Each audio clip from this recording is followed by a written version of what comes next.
केकरा घर बाबू रहतई केकरा घर मैया हो। केकरा घर बाबू रहतई केकरा घर मैया हो।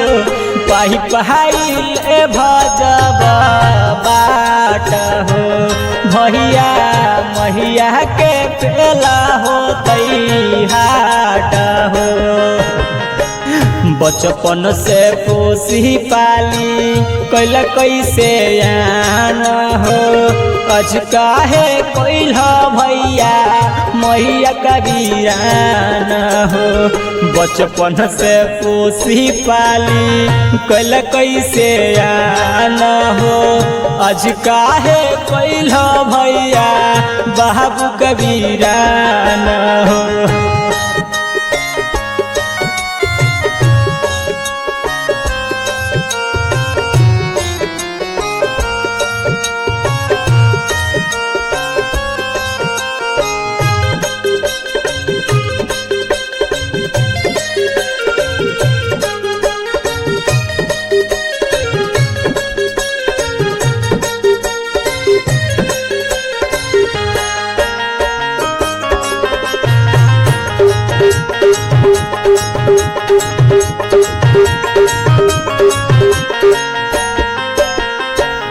पाई पहाई जमा करके सबके पढ़ल के हो।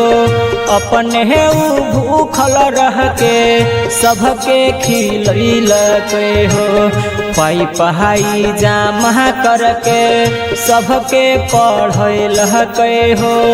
अपने उ भूखल रह के सबके खिलैल के हो।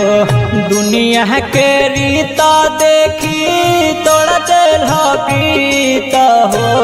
दुनिया के रीता देखी तोड़ा दिल पीत हो। बाट जन घरवा दुआर हो भैया मर जही तई मैया हमार हो।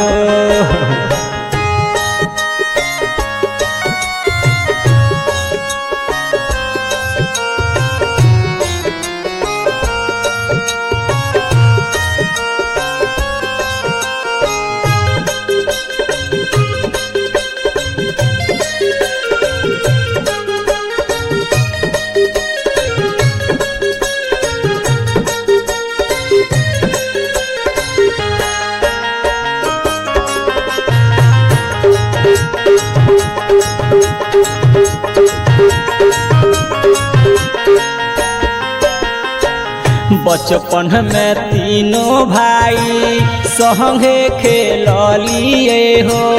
अहिते भौजी का भैया दुश्मन बनलिए हो।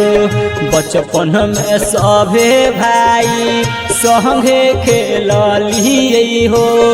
अहिते भौजी का भैया दुश्मन बनलिए हो। घरवा दुआरिया बटल ह खेतवा पथरिया बटल ह।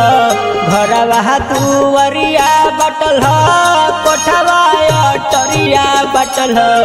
बट देल ह मैया यौरी बाबू के भैया। बट देल ह मैया यौरी बाबू के।